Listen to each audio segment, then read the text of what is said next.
So before I started my company, Harden Engineering, I had been building and experimenting with making my own design at pickup. Well, it took about 2 years of experimentation. But I was working in my store and giving lessons and repairs and selling guitars. And then I decided I'm going to come up with my own design of guitar and use my own pickups and see how it goes. And I started making these guitars, and they started selling, you know, and so I got a good response from it pretty much right off the bat.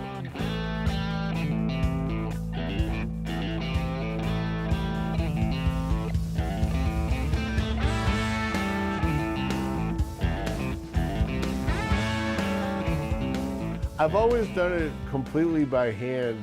One reason is when I started, I didn't have a lot of money, and I just had to do all the work. That's just the only way it would get done.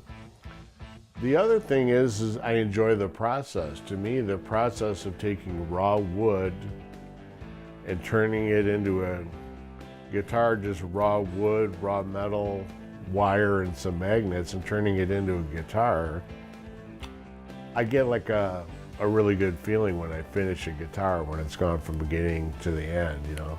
That day when I get the guitar strung up and it's playing perfectly and I know it's really cool, I get a high off of it. So that keeps me going. And that's one of the reasons that a lot of people are like, why don't you get a CNC machine? You know, why don't you do some more automated processes and stuff like that? And I really enjoy, you know, making the guitar by hand, the way guitars have been made for thousands of years, you know. You go back to, you know, Spain where the guitar was originated, and that was all made by hand, you know. So people have made really fine instruments, you know, without the use of super high-end tooling in the past, and it still can be done. And I think that when you play a guitar that's completely handmade, you get a feel from it. You know, it's kind of like cookies, you know what I mean? We could take flour, butter, sugar, and chocolate chips, put them in a machine, and you can go to the store and buy yourself a chocolate chip cookie. Well, how come that doesn't sound like, it doesn't taste like my mom's cookie, even though it's the same stuff? Why is it different? I know there's a human element there. So that's what I enjoy about making guitars and playing guitars that are made by hand like that. So.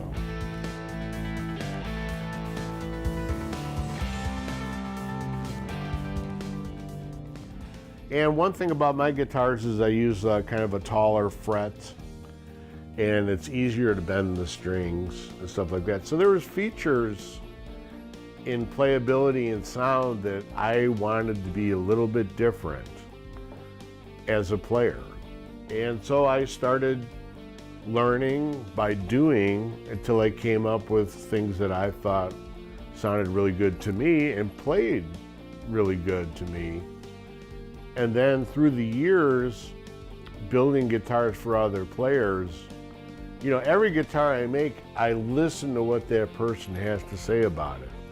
Say we make a guitar and he says, hey, this isn't quite exactly what I want. Well, then I'll go back and try to, you know, change whatever it is so it suits him. So now after all these years, you know, I've got quite a bit of information about what a lot of players like. I think the reason people love, you know, mid-century Gibsons and Fenders is back then they were still just some guys in a hammering stuff out, you know, made in America like we used to do. And there, you know, people pay $250,000 for one of these things, you know. So there's something about doing things by hand with pride in your workmanship. The person stands behind what it is they're doing, and that's kind of an old way of doing business, you know.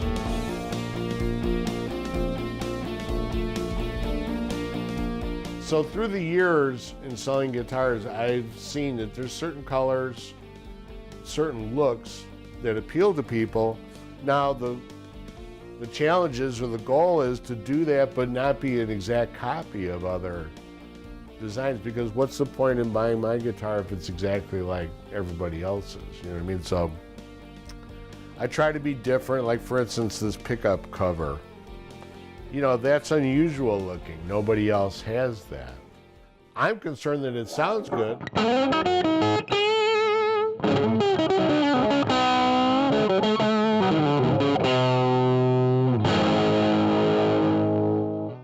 But it's got to be in a look that is appealing to people. Or, you know, I'd like to be different enough so that it's interesting and cool and it's something that you don't already have. But yet I can't be so way out that people can't relate to it. You know what I mean? So it's got to look cool, got to sound good. Importantly, it's got to play really good.